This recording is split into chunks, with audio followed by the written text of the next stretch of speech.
হাত দিয়ে দেখি যে মাজায় গামছা নেই। তখন আমি সুফি সম্রাট হুজুর কিবলাজানকে বললাম যে আমার গামছাটা নিয়ে গেল পানিতে। তখন আমার কথাটা শুনে একটু হাসলেন, আমার বলার স্টাইলটা। উনি বললেন যে নিয়ে গেল পানিতে। আমি কেছি জি আচ্ছা, এই বলে উনি হাত দিলেন পানিতে। পানিতে হাত দেওয়ার সাথে সাথে গামছাটা এনে দিলেন।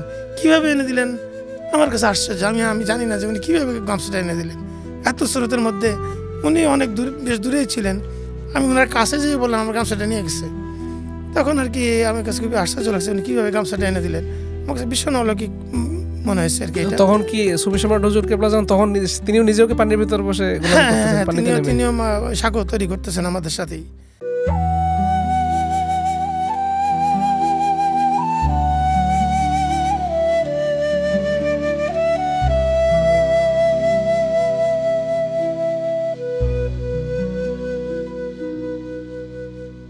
সুপ্রিয় দর্শক শ্রোতা, আসসালামু আলাইকুম। আমাদের নিয়মিত পডকাস্ট অনুষ্ঠান মুরিদের দৃষ্টিতে মোর্শেদ, এই অনুষ্ঠানে আমাদের আজকের অতিথি মোহাম্মদ মাহবুব জুবেরি সুজা ভাই, যিনি সুইডেনের নাগরিক এবং সুইডেনের একটি সরকারি হাসপাতালে কর্মরত রয়েছেন। তাকে আমাদের এই অনুষ্ঠানে আনার একটা বিশেষ কারণ রয়েছে। তিনি এমন একজন সৌভাগ্যবান ব্যক্তি যিনি 3 জন মহামানবের সান্নিধ্য পেয়েছেন, এবং সেই 3 জন মহামানবী আসলে যুগশ্রেষ্ঠ মহামানব যদি আমরা বলি অত্যুক্তি হবে না। তারা হলেন ইমাম সৈয়দ আবুল ফজল সুলতান আহমদ চন্দ্রপুরী রহমতুল্লাহি, তারপরে আমাদের মহান মোর্শেদ সুফি সম্রাট হজরত সৈয়দ মাহবুবে খোদা দেওয়ানবাগী রহমতুল্লাহি, এবং সর্বশেষ তিনি যে মহামানবের কদমে গোলামিতে নিয়োজিত রয়েছেন তিনি হলেন মোহাম্মদ ইসলামের নেতৃত্ব প্রদানকারী মহামানব, আল্লাহর মহান বন্ধু ইমাম প্রফেসর ডক্টর কুদরতে খোদা মাদ্দাজিলুল আলী হুজুর। সুজা ভাই, আপনাকে আমি যদি প্রশ্ন করি, আপনি 3 জন মহামানবের সান্নিধ্য পেয়েছেন আপনার এই জীবনে, আপনার জীবনকে আপনি নিজেকে আপনি কিভাবে মূল্যায়ন করবেন, যে আপনার জীবনের সৌভাগ্যটাকে কিভাবে ফুটিয়ে তুলবেন, বা আপনি যখন একা থাকেন কল্পনায় কিভাবে আসে যে আমি 3 জন মহামানবের সান্নিধ্য পেয়েছি, তাদের কদমে গোলামি করার সুযোগ পেয়েছি? আলহামদুলিল্লাহ তাকি ভাই, আজকে আমাকে সুযোগ করে দেওয়ার জন্য ধন্যবাদ। আসলে ভাগ্যেরই বিধান, আসলে আমার কর্মের কোনো কারণ না। আসলে আল্লাহর কাছে বিশেষ শুকরিয়া যে আমি 3 জন মহামানবের সংস্পর্শে কয়েক বছর ধরেই থাকার সুযোগ হয়েছে। এটা আল্লাহর বিশেষ দয়া ছাড়া সম্ভব নয়। এবং গোলামির মাধ্যমে আমি যে জ্ঞান লাভ করেছি যে আসলে মোর্শেদ থাকা অপরিহার্য, মোর্শেদ বিহনে মৃত্যুবরণ করাটা তার জন্য জাহিলিয়াতের যুগ। তা আমাকে এই শব্দটাই আমাকে অনুপ্রেরণা জাগিয়েছে যে মোর্শেদ পর্দা করার পরে আরেকজন মোর্শেদকে ধরতে হবে, মোর্শেদের কাছে যেতে হবে, অর্থাৎ শিক্ষক রাখতে হবে। এটা সুফি সম্রাট হুজুর কিবলাজান দয়া করে আমাকে এই জ্ঞানটা দিয়েছেন চন্দ্রপাড়া থাকতেই। আপনি 3 জন মহামানব একজনের পরে একজনকে মুর্শিদ হিসেবে গ্রহণ করেছেন। জি, আপনার কাছে কি, আমরা কিভাবে মুর্শিদের কাছে গেলেন আমরা একটু পরে আসি, মানে আপনার কাছে কখনো কি মনে কোনো দ্বিধা দ্বন্দ্ব বা কোনো ধরনের খটকা লেগেছিল কিনা যে আমি আমার মুর্শিদ ওফাত লাভ করেছেন, তারপর আমি আরেকজনের কাছে তার কাছে নিজেকে সঁপে দেবো, এটা কখনো নিজে বাধার মুখে পড়েছেন কিনা নিজের ভেতর থেকে? না, এরকম আসলে পড়ি নাই। তবে মনে হয়েছে যে ইমাম শাহ চন্দ্রপুরী রহমতুল্লাহ যখন ওফাত লাভ করলেন মনে হয়েছিল যে আমি আত্মহত্যা করব। আসলে আমার বেঁচে থেকে লাভটা কি, মুর্শিদ চলে গেলেন, বেঁচে থেকে লাভটা কি, এরকম আমার ভীষণ আমার স্পৃহা জন্মে। পরে সুফি সম্রাট হুজুর কিবলাজান দয়া করে আমাকে সেই জ্ঞানটা দান করেন, এবং যার ফলে আমি নিজেকে শক্ত করতে পারি, নিজেকে গুছায় নিতে পারি। তো এটা মহান মোর্শেদ সুফি সম্রাট হুজুর কিবলাজানের বিশেষ দয়া। খুব একটা খুব ভয়ানক একটা কথা বলেছেন যে মোর্শেদ নাই, আমি আমার জীবন রেখে কি লাভ। আসলে আমার মনে হয় এটা প্রতিটি মুরিদ সন্তানেরই এই অনুভূতিটা আসে যখন হয়তো মোর্শেদের যাওয়ার সময় বুঝতে পারে যে হয়তো মোর্শেদ আর বেশি দিন থাকবেন না, তখন থেকেই হয়তো তাদের ভিতরে এই যন্ত্রণাটা তৈরি হয়, এই ছটফটানি তৈরি হয় যে মোর্শেদ তো নিজের জীবনের মতোই, নিজের যদি বলি অত্যুক্তি হবে না যদি বলি যে আসলে মুরিদের কাছে তার মোর্শেদ নিজের রুহুই, রুহু বিহনে যেমন জীবন জি। বাঁচে না, আসলে মোর্শেদকে ছাড়াও জীবন আসলে নিজে মানে নিজেকে মৃতই মনে হয়। জি, আসলে আমি যখন ইমাম শাহ চন্দ্রপুরী রহমতের দরবারে গেলাম তখন আসলে গোলামের মতো গোলামি করছি। ওনাকে আমি এত বেশি ভালোবাসতাম, এত বেশি মহব্বত করতাম। আমার জীবনের একটা ঘটনা যে আমি তখন কলেজে পড়ি, আমার বয়স তখন এরকম 20-22 বছর বয়স। তা আমি তখন কলেজে পড়ি, আমার অল্প টাকা। তুমি যখন অসুস্থ হয়ে পড়েন আমার মনের ইচ্ছা ছিল যে ওনাকে একটা আঙ্গুর খাওয়াবো, কিন্তু আমি মনে করছিলাম যে এর পরের বার যে আঙ্গুর খাওয়াবো আঙ্গুর কিনে নিয়ে যাব, কিন্তু আমি আঙ্গুর কিনতে পারি নাই। তখন আমি 5 বছর তো নিজেকে করি, যে তওবা করি যে আমি 5 বছর নিজে কোনো দিন আঙ্গুর খাবো না। আমি কোনো দিন 5 বছর আঙ্গুর খাই নাই। আসলে মহান মুর্শিদকে তখন আমি অত্যন্ত ভালোবাসতাম এবং আমার সাথে অনেক ঘটনা, ইমাম হুজুরের অনেক ঘটনা জড়িত আছে। আমি ওনাকে জীবনের থেকে বেশি ভালোবাসতাম এবং আমি ফরিদপুর থাকতাম, সুযোগ পেলেই ওনার এখানে চলে যেতাম। তাহলে এই মহামানবের কদমে আপনি কীভাবে গিয়েছিলেন? তার সন্ধান কিভাবে পেলেন? তার মুরিদ কিভাবে হলেন? তাকে কিভাবে নিজের জীবনের সব কিছু দিয়ে ভালোবাসতে শুরু করেন? কিভাবে তাকে পেলেন? আসলে ছাত্র জীবনেই আমি একটু ধর্মভীরু ছিলাম। আমি ধর্মীয় বই পুস্তক পড়ালেখা করতাম। তা সুলাইমান আলাইহিস সালামের ঘটনাটা আমি জানতাম, হুদুদ পাখির ঘটনাটা জানতাম। তো 1 তারিখে 1981 সালে আমার ভাই, আমার ইমিডিয়েট বড় ভাই, উনি কোনো এক বিশেষ কারণে চন্দ্রপাড়া যান এবং চন্দ্রপাড়ায় তখন ওরসের সময় ভাইরা ওনাকে বলেন যে আপনি কি আমাদের সাথে গরু নিয়ে আসতে পারবেন ঢাকার থেকে? আমরা ঢাকার থেকে গরু কিনে নিয়ে চন্দ্রপাড়া আসবো।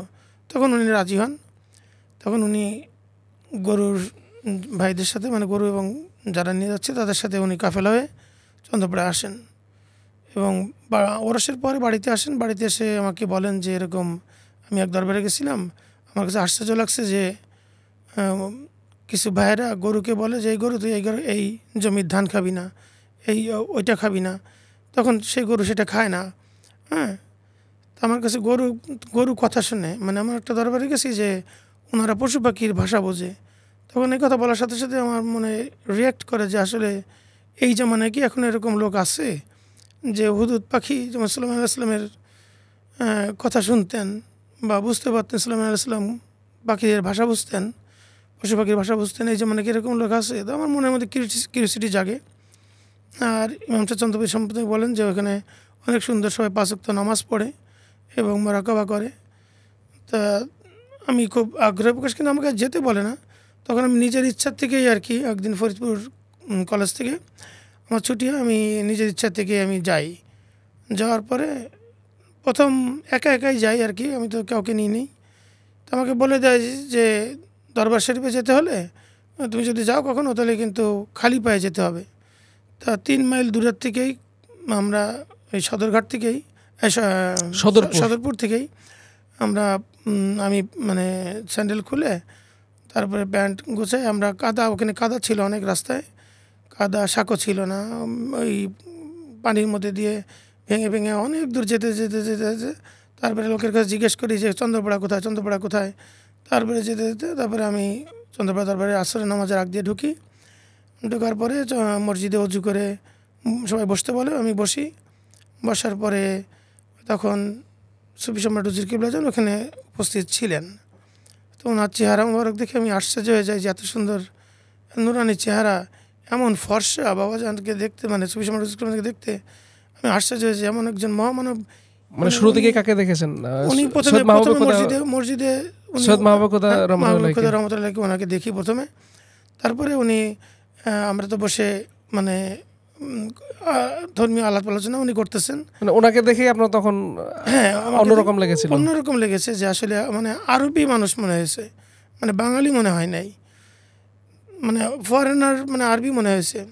তারপরে কিছুক্ষণ পরেই ইমাম শাহ চন্দ্রপুরী রহমতুল্লাহ দক্ষিণ পাশের গেট দিয়ে, তিনি মসজিদের দক্ষিণ পাশের গেট দিয়ে ঢুকেন।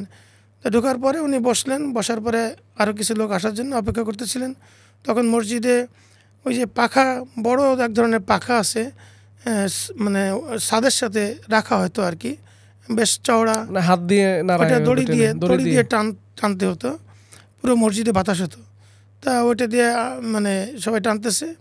তা আমি বসে আছি। তেমন সময় আসরের নামাজের পরে তখন আর কি ডাক দেওয়া হতো যে কে কে তরিকা নেবেন। তখন আমি বললাম যে আমি তরিকা নিব। কে কে নতুন আসছেন? আমি বললাম যে আমি আসছি। তখন আমাকে ইমাম শাহ চন্দ্রপুর রহমতুল্লাহ তওবা পড়ায় আমাকে কলবে জিকির দিলেন। জিকির দেওয়ার সাথে সাথে আমি অনুভব করলাম যে আমার কল চলে, আমি অর্থাৎ something happened in my mind. তা আমি এটা খুব ডিপলি ফিল করতে শুরু করলাম। সাথে সাথেই একটা অন্যরকম স্বাদ লাগতে লাগলো। এটা বলা যাবে না যে টেস্টটা কী। তা যাই হোক, টেস্ট মানে স্বাদটা পাওয়ার পরে আমার মন, দেল, হৃদয় মানে মনে হচ্ছে যে আমি একটা বেহেশতের মধ্যে আছি আর কি। খুব শান্তি, মানে শরীরের কোনো মানে ক্লান্তি, কোনো চিন্তা ভাবনা কিছুই না, যেন মনে হচ্ছে যে আমি মায়ের কোলে আছি। এরকম একটা মানে যে শিশু যেমন থাকে এরকম একটা ভাব যে উনি আমার সব, মানে এরকম একটা কেমন যেন একটা নিজের ভিতরে ফিলিংসটা চলে আসছে। যাক, নামাজ পড়লাম। পড়ার পরে তারপর ওইখানে ফায়েজ বাতালেন। ফায়েজ অনেক কান্নাকাটি, আমি এই ধরনের ফায়েজ ফার্স্ট আর কি, যে তবাক্কুবুলতে ফায়েজটা করা হয়, খুব ভালো লাগলো। তারপরে বললেন, ইমাম হুজুর বললেন ওই সময় যে আপনি ওজিফা নিয়েছেন, ওজিফা নিয়ে আমল করেন। আমি ওজিফা কিনলাম। কিনে তারপরে আমি একদিন ওখানে চন্দ্রপাড়া যেদিন যেত মানুষ সেদিন আসা যেত না, কারণ অনেক দূরে গ্রামে তো, মানে হেঁটে আসা যেত না। তা এক রাত্রে বা 2 রাত্রে থাকতে হতো।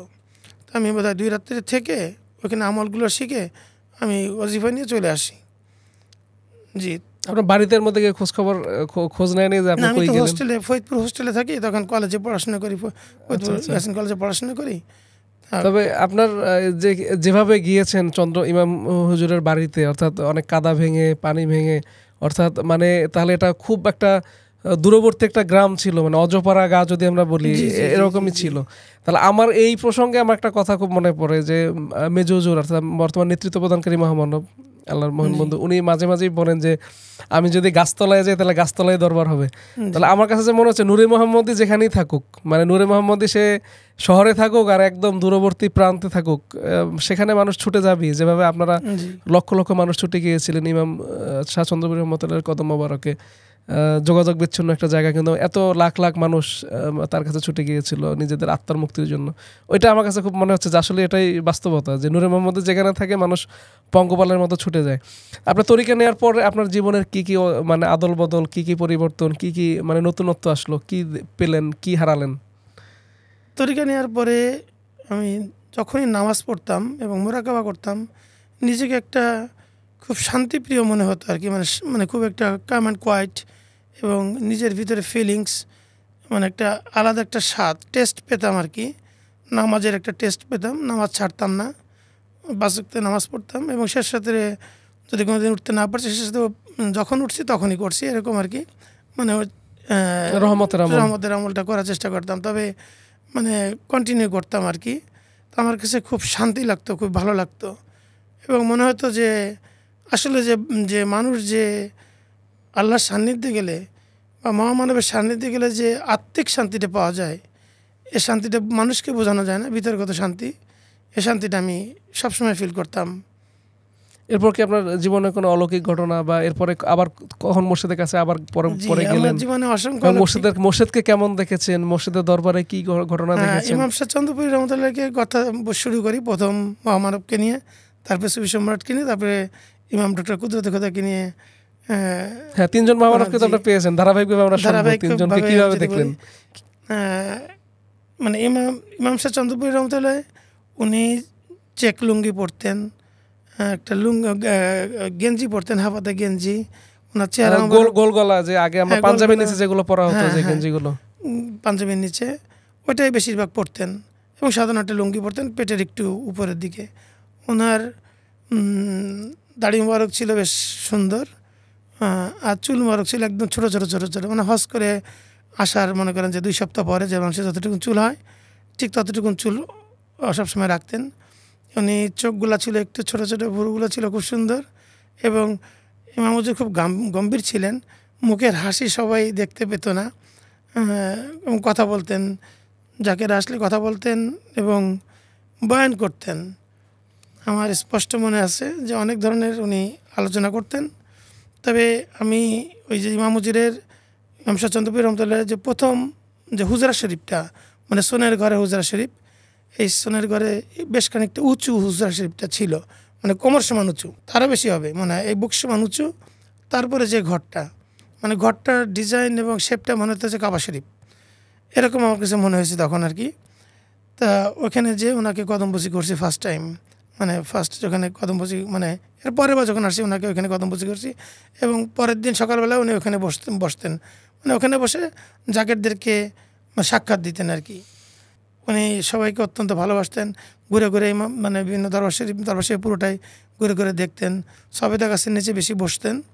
ওইখানে বেতের চেয়ার ছিল, বেতের চেয়ারে আমরাও বেতের চেয়ার এনে দিতাম সাথে সাথে। এবং দরবার শরীফ পরিষ্কার করা, ঝাড়ু দেওয়া।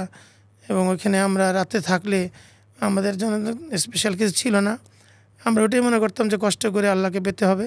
তা আমরা এই খড়ের উপরে রাত্রে থাকতাম, কোনো খাতাটাও মানে ছিল না, কোনো আমাদের নিয়ত করলে মানে কোনো কিছু শরীরে লাগতো না। আর ওখানে 2 বেলা খাবার দেওয়া হতো, মানে সকালে একবার আর সন্ধ্যায় একবার, এই 2 বেলা খাবার। আমরা ওখানে এসে মনে করেন যে অনেক নিজে মাছও মারছি, দরবার শরীফে যে পুকুরগুলো ছিল পুকুরে ডুবায় মাছ মেরে এনে আমরা খেয়েছি, মানে দিয়েছি, রান্না করছে। তারপরে ওখানে যে পাশে যে একটা ঈদগাহ ছিল, ইমাম প্রশিক্ষণ ট্রেনিং সেন্টার, যেটা এটা সুফি সম্রাট হুজুর কিবলা জান ওখানে করছেন। তো ওখানে করার পরে যে ঈদ হবে, মানে রোজার কোরবানি ঈদের সময় তখন আর কি সাঁকো দিতে হবে। ওখানে খুব পানি হয়ে গেছে, স্রোত বেশি, তা ওখানে যাওয়ার অসম্ভব হবে। তখন সুফি সম্রাট হুজুর কিবলা জান সবাইকে ডাক দিলেন। আমরা সবাই ওনার সাথে সাথে সাঁকো তৈরি করলাম। তো আমার মাজায় ছিল একটা গামছা, ওই সময় তো বুঝেনি, তো গামছা লুঙ্গিতে পরতেই হতো, গামছা ছিল। তো আমি তো বাচ্চা মানুষ, তো গামছা পরছি, তো মানে গিট্টি দিয়ে, মানে গিট্টি মানে পেঁচায় রাখছি মাঝে। হঠাৎ করে অধিক স্রোত, সবাই আমরা বাস টাস গাঁটতেছি, সাঁকো ধরতেছি, বাঁধতেছি। তেমন সময় মাজার থেকে গামছাটা চলে গেছে। চলে গেলে হাত দিয়ে দেখি যে মাজায় গামছা নেই।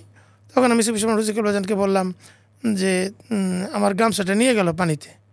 তো উনি আমার কথাটা শুনে একটু হাসলেন, আমার বলার স্টাইলটা। উনি বললেন যে নিয়ে গেল পানিতে। আমি কেছি জি, আচ্ছা, এই বলে উনি হাত দিলেন পানিতে। পানিতে হাত দেওয়ার সাথে সাথে গামছাটা এনে দিলেন।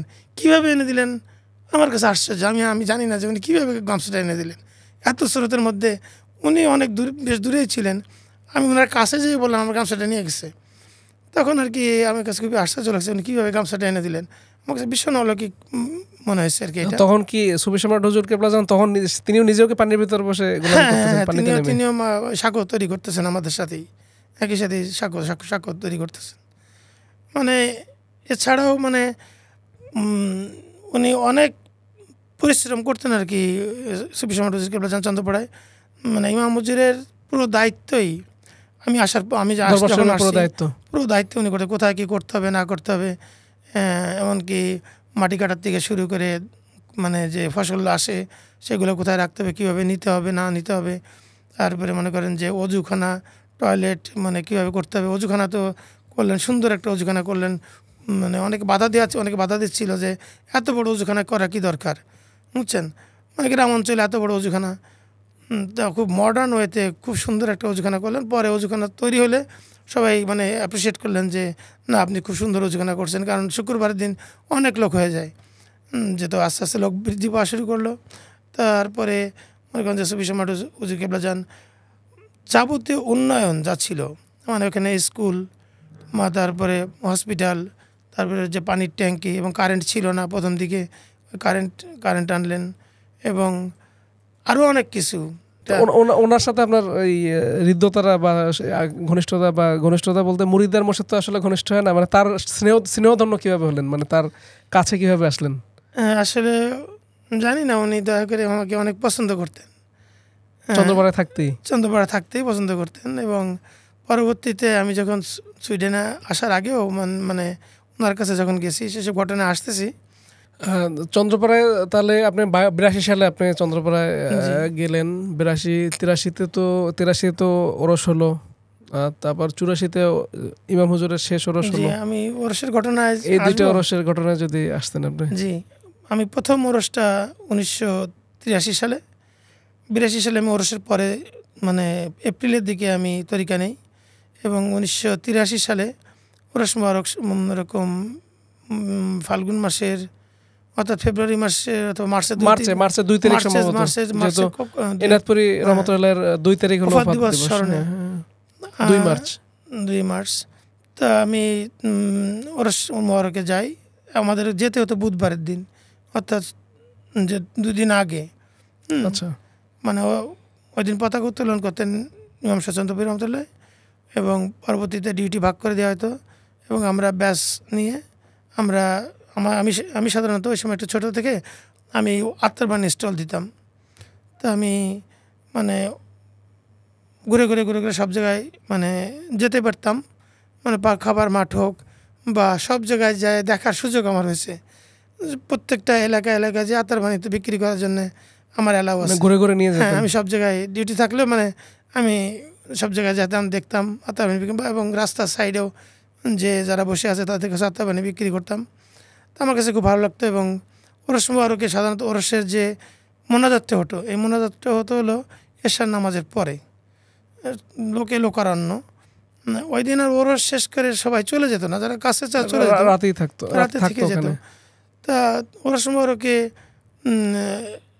মানে বেশি মানে বয়ান দিতেন, কথাবার্তা বলতেন আমাদের সুফি সম্রাট হুজুর কেবলা যান। মানে টোটাল ব্রিফিং ওয়াজ যা করার দরকার সবই সুফি সম্রাট হুজুর কেবলা যান করতেছেন। লাস্টে যখন সবাই মোনাজাত করবেন, তখন মোনাজাতেও মানে সুফি সম্রাট হুজুর কেবলা যান উনি পুরো মোনাজাতটা করতেন। পুরো মোনাজাতটা করে বলতেন, বাবা আপনি বলেন, অর্থাৎ ইমাম শাহ চন্দ্রপুরকে বলতেন যে বাবা আপনি বলেন। হ্যাঁ, তো উনি বলতেন যে আমি কি বলবো, বলেন যে আমি কবুল করছি, আল্লাহ দয়া করে কবুল করুন। হ্যাঁ, বলতেন যে তখন ইমাম শাহ চন্দ্রপুর রহমতুল্লাহ এ কথা বলতেন যে আমি কবুল করছি, আল্লাহ দয়া করে কবুল, প্রথমে বলতেন আল্লাহ দয়া করে কবুল করুন, আমি কবুল করছি। হ্যাঁ, এটার পরেই আমিন বলা হয়তো, মানে সবাই কান্নায় ভেঙে পড়তো। ইমাম হুজুর যে যখনই বলতেন আমি কবুল করছি, এই শব্দটা শোনার জন্যই এত হাজার লক্ষ লোক অপেক্ষা করতো আর কি, যে উনি কবুল করছেন আমাদের মনের ইচ্ছাটা। আর বাদ বাকি যে মনের যে কথাগুলো তো সুফি সম্রাট হুজুর কেবলা যান আগেই উপস্থাপনা করে দিচ্ছেন। তা আমরা তখন ওরসটা শেষ হতো, শেষ হওয়ার পরে সবাই তো আবারও খেত আর কি। আপনি ইমাম হুজুর তো ইনায়তপুরে অর্থাৎ সিরাজগঞ্জে ওনার যে মোর্শেদ কেবলা জানের দরবার, ওখানেও সফরে গিয়েছিলেন। আপনি কি তার সফর সঙ্গী ছিলেন কখনো? জি, আমার সুযোগ হয়েছে, আল্লাহর কাছে শুকরিয়া। তখনকার কোনো যদি স্মৃতি আপনার মনে পড়ে? ওই সময়ের পরে যখন বর্ষার সময় আসলো, অর্থাৎ মনে হয় জুলাই মাসের দিকে, যখন বর্ষা আসলো, তখন শবে বরাতের পরপরই, শবে বরাতের সময় ডিক্লেয়ার হলো যারা যাবেন নাম লেখায় যান। ইমাম হুজুরের সঙ্গে যারা সফরে যারা ইনায়তপুর দরবার শরীফে যাবেন, তখন জানতে পারলাম যে ইনায়তপুর দরবার শরীফ থেকে দাওয়াত করছেন ইমাম শাহ চন্দ্রপুর রহমতুল্লাহকে যাওয়ার জন্য, কারণ ওই দরবার শরীফ ভেঙে যাচ্ছে, অর্থাৎ পদ্মা নদীতে ভেঙে যাচ্ছে, যমুনার পাশে ওই ইনায়তপুর দরবার শরীফটা ভেঙে যাচ্ছে, ভেঙে অনেক দূর চলে আসছে। তা এটা তারা কোনো অবস্থাতে বন্ধ করতে পারতেছে না। তখন আর কি উনি যে ওখানে যে গদ্দিনুসিন যিনি ছিলেন, উনি আর কি চিঠি দিয়েছেন। চিঠি দেওয়ার সাথে সাথে আর কি সুফি সম্রাট হুজুর কেবলা যান অ্যাকসেপ্ট করছেন এবং ইমাম শাহ চন্দ্রপুর রহমতুল্লাহকে রাজি করাইছেন।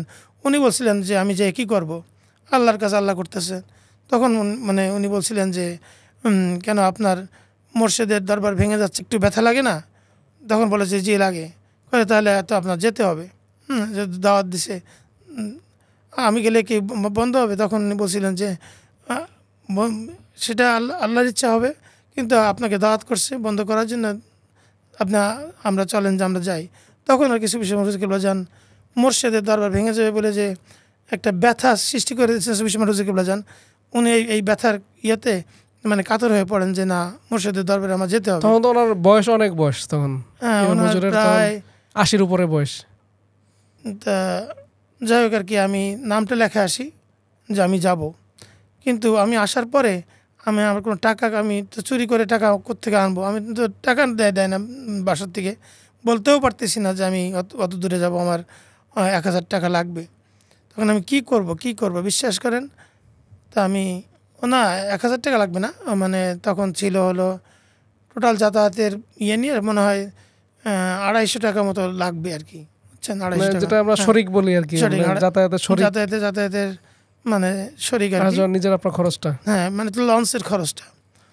তা আমি আর কি, আমার তো টাকা নেই, আমি কী করব।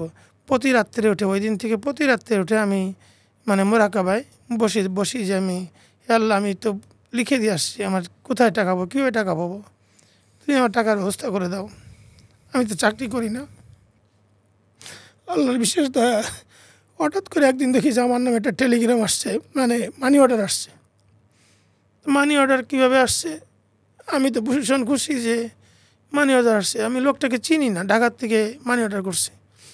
তা যে পিয়ন পোস্টম্যান, তার সাথে কথাবার্তা বললাম, তখন আর কি সে আমাকে দিল 700 টাকার একটা, না 800 টাকা, তখন 800 টাকা আমাকে মানে মানি অর্ডার করে।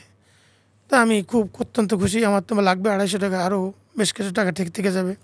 আমি পরে দেখা যাবে কে দিছে না দিছে, আমি এটা নিয়ে যাই, পরে তারটা পরে ফেরত দিব যদি ভুল পাঠায় থাকে।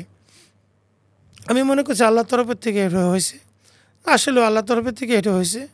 যাই হোক, আমি তখন নির্দিষ্ট টাইমে আগেই চন্দ্রপাড়া চলে আসি, এবং আমি সবাই মানে কাফেলার সাথে ইমাম হুজুর 2টা লঞ্চ যায়, ইমাম হুজুরের একটা লঞ্চ এবং পাশে একটা লঞ্চ। তো আমি পাশের লঞ্চে উঠি, আমার ভয় লাগে যে ইমাম হুজুরের লঞ্চে যাবো, বেয়াদবি হয় কিনা, তো আমি পাশের লঞ্চে যাই। তা যাওয়ার পরে লঞ্চটা একটা জায়গায় যাওয়ার পরে আমার কেন যেন মনে হয়েছে যে আমি একটু চেঞ্জ করতে পারবো কি না, মানে ইমাম হুজুরের লঞ্চে আসবো। তখন আমি ইমাম হুজুরের লঞ্চে চলে আসি। হ্যাঁ, তখন আর কি কোনো ঘাটে বেরানোর পরে নাকি, মানে লঞ্চটা মানে অনেক দূরে চলে গেছিলো, আমাদেরটা একটা ঘটনা ঘটছিল এখানে আমার সঠিক, মানে পরবর্তীতে আমরা একসাথে হই লঞ্চগুলা, তখন হ্যাঁ লঞ্চ একসাথে হয়ে তারপরে যাই। তখন ইমাম হুজুরের দরবারে মানে আরে এনায়তপুর দরবার শরীফে যাই। তখন ওই সময় কিছু ভাইরা গান তুলেন, মানে লঞ্চে বসে। তখন অন্যান্য ওখানে তো অনেক আশিক ভাইরা ছিলেন, জাকের ভাইরা ছিলেন, মানে ওনাদের অন্তঃচক্ষু অনেক পাওয়ারফুল বা অন্তঃচক্ষু খোলা ছিল। তা ওনারা বলতেছিলেন, যখন গান গাচ্ছিল তখন ঢেউটা বেশি উঠে আসতেছিল, এবং এত উপরে যে ইমাম হুজুরকে দেখার জন্য নদীর পানিগুলা মানে ফোয়ারার মতো উঠে আসতেছিল। মানে একটা আশ্চর্যের বিষয়, আপনারা না দেখলে বুঝতে পারবেন না যে ইমাম হুজুরকে দেখবে পানি, বুঝছেন। এই জন্যে পরবর্তীতে কিছুক্ষণ যখন এরকম হলো ঢেউটা বেশি, ইমাম হুজুর দুলতেছেন, তখন পরে নিষেধ করা হলো যে আপনারা গান অফ করেন। তখন গান অফ করে দেওয়া হয়, এবং আমরা তারা তো মসজিদি গান গাচ্ছিলেন, মসজিদি গান গাচ্ছিল। পরবর্তীতে আমরা প্রায় ভোরের দিকেই আর কি আমরা পৌঁছে যাই দরবার শরীফে। পৌঁছে যাওয়ার পরে আমরা সবাই একটু খাওয়া দাওয়া করি, তারপরে দরবার শরীফ দেখি। আমাদের সুফি রজিকুল বাজান উনিও 9টার দিকে আসে, ইমাম শাহ চন্দ্রপুর রহমতুল্লাহর সাথে নিয়ে উনিও দরবার শরীফটা দেখেন, টোটাল ঘুরে ঘুরে দেখেন। ওই রাত ওইটাতে দিন গেল, সবাই পরের দিন চলে আসছে, যে চন্দ্রপাড়া থেকে লোক আসছে। তখন আর কি আপনার লোকারণ্য, মসজিদে লোকে ধরে না, মানে মসজিদ হয়ে এদিক হয়ে মানে সব জায়গায় লোকারণ্য। তখন রাত্রেবেলায় আমরা তো যেদিন গেছি সেদিন তো চলে আসতে পারি না, রাত্রেবেলায় তখন আর কি যে ঘটনাটা, যে ওইখানে যে নদী ভাঙ্গার ঘটনাটা, তখন রাত্রেবেলায় দেখি যে ইমাম শাহ চন্দ্রপুর রহমতুল্লাহ এবং আমাদের সুফি সম্রাট হুজুর কিবলা যান ওনারা এবং গদিনসীন হুজুররা ওনারা একটা রুমে বসছেন মিটিং করার জন্য, হ্যাঁ, যে কিভাবে বন্ধ করা যায়। তখন ইমাম শাহ চন্দ্রপুর রহমতুল্লাহ বলতেছেন যে এটা আল্লাহর কাজ, আমি কি করব। তখন আর কি সুফি সম্রাট হুজুর কিবলা যান আবারও ওনার মনে ওই কথাটা বলে দেন যে এটা আপনার মুর্শিদের দরবার, আপনার কি মায়া লাগে না, আপনার কি কষ্ট লাগে না, আপনি কি চান আপনার মুর্শিদ পানিতে চলে যাক, ধ্বংস হয়ে যাক, এভাবে আপনি চান? তখন বলছে না, এটা আমি চাই না, এটা আমি চাবো কেন। হ্যাঁ, তখন বলেছে তাহলে আপনি বলেন যে নদী ভাঙ্গা বন্ধ হয়ে যাক। তো বলে যে আমি বললে কি বন্ধ হবে, এটা আল্লাহর কাজ। তো উনি বললেন যে আপনি বললেই বন্ধ হবে। তখন বললেন যে ঠিক আছে, আমি আমার মুর্শিদের দিকে তাকিয়ে বলছি যে নদী তুমি ভাঙা বন্ধ করে দাও। হ্যাঁ, তখন আর কি উনি বলেন যে সই করেন আর কি। তখন আর কি দেওয়ানবাগী হুজুর যিনি মুর্শিদ কেবলা যান, তিনি কাগজ দিলেন, কাগজ দিলেন, উনি সই করলেন যে লিখিত দেওয়ার জন্য। এবং পাশেই সুফি সম্রাট কেবলা যান পাশে একজনকে সেট করে রাখছিলেন অলরেডি, একটা মাটির দলা আর কি, মাটির ইট আর কি, একটা বস্তার মধ্যে করে সেট করে রাখছিলেন এবং বলছিলেন যে এই ইটটা যত দূর যাবে তত দূর নদী ভাঙা, মানে নদী চর পড়ে যাবে এবং ভাঙা বন্ধ হয়ে যাবে ওই পর্যন্ত। তখন আর কি বললেন যে আপনি বলেন যে আপনি ইটটা হাতে ধরে মাটিটা বলে দেন যে ইটটা যত দূর যাবে তত দূর নদী ভাঙা মানে বন্ধ হয়ে যাবে। মানে ওইখান থেকে নদী ওর পরে নদী ওই চর পড়ে যাবে, বুঝছেন, নদী এর পাশে নদী আসতে পারবে না, মানে ওই ইটটা নদীর সীমানা এখানে শেষ। তখন আর কি তখন রাত মনে হয় 3:30টার মতো বাজে বা 4টার মতো বাজে এরকম, রহমতের একটু আগ দিয়ে আর কি, রহমতের সময় ডাক দেওয়ার আগ দিয়ে। তখন আর কি ওনারা দুইজন, রতন পাগলা, সুরজ পাগলা আর ওনার সাথে আরও দুইজন মনে হয়, 4জন আর কি, তবে 2জন আগে 2জন পরে আর কি। তা ওনারা ওই ব্যাগটা নিয়ে ওনাদের কাছে, ওনারা পাশেই ছিলেন আর কি, বললেন যে যান, ইমাম হুজুরের নির্দেশ মতো আপনারা যান, যতদূর সাঁতরায় যে পারেন এটা ছেড়ে দিয়ে আসবেন। আচ্ছা। তখন ওনারা এটা নিয়ে সাঁতরা অনেক দূর চলে গেলেন, দেখা যায় না আর কি। তা ওনারা গেলেন, পিছনে 2জন ওনাদেরকে ট্রেস করার জন্য, যে আবার ওনারা ফিরত যদি আসতে পারেন এই জন্য ওনাদের ট্রেস করার জন্য আরও পিছনে 2জন গেলেন। যাওয়ার পরে ওই দূরে, অনেক দূরে যে এটা ছেড়ে দিয়ে চলে আসেন। পরবর্তী বছর থেকেই, মানে ওই বছরের পরের থেকেই আর কি আপনার, মানে ওই সময়ের পরের থেকেই মানে নদী চর পড়া শুরু হয়ে যায়, মানে আশ্চর্যের বিষয়। এবং পরবর্তী বছরে আমি যতটুকু শুনছি আর কি, যে ওখানে বেশ ভালো চর পড়ে গেছে এবং বছর চর পড়ে ওইটা সমান লেভেলে চলে আসছে আর কি। মানে পানি বাড়ে, বালিটা ওইখানে এসে জমা হয়ে, মানে দরবার শরীফের টোটাল যে এরিয়াটা ওটা একদম পূর্ণ ভরাট হয়ে গেছে, বুঝছেন। এবং ওই ঘটনার পরে সবাই, মানে আমরা জিয়ারতে যাই দরবার শরীফে, মানে এই মাটির ঘটনাটা হওয়ার পরে ঠিক রহমতের সময় রাখ দিয়ে আমরা পরপরই আমরা রওজায় যাই। তখন আর কি অনেক অলৌকিকভাবে দেখেন যে ইনায়েতপুরী রহমতুল্লাহ উনি রওজা থেকে বেরোয় আসছেন এবং ইমাম হুজুর ওনাকে কদমবুজি করতেছেন এবং ওনাদের সাথে মোলাকাত হচ্ছে, হ্যাঁ, এবং দেখা সাক্ষাৎ হচ্ছে পুরো। যাদের অন্তর্চক্ষু খোলা তারা দেখতে পাচ্ছে এটা, যারা অন্তর্চক্ষু খোলা তারা দেখতে পাচ্ছে না।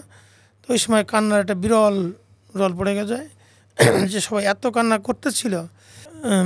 ইনায়েতপুরী দরবার, মানে ইনায়েতপুরী হুজুর আসছেন, আপনারা সাইড দেন, মানে যাদের অন্তর্চক্ষু খোলা তারা জায়গায় করে দিচ্ছিলেন যে উনি আসছেন, ওনারা বসবেন এই জায়গায়, আপনারা এখানে ভিড় করেন না। মানে একটা, মানে বাস্তবতার যে একটা রূপ, এটা কিন্তু ওই রাত্রে সবাই ফিল করতে পারছে যে না, মানে ঘটনা সত্য।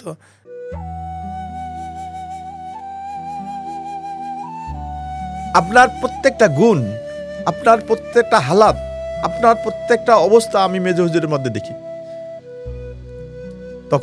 তখন সেদিনও আমার বাবা জান বললো যে তুমি যা অনুভব করছো, তুমি যা বুঝছো 100% সত্য। এবং আমাকে সাব্বাস দিল, এটা সাব্বাস, তুমি ভালোই বুঝছো, তুমি সত্য যা বুঝছো সত্য বুঝছো।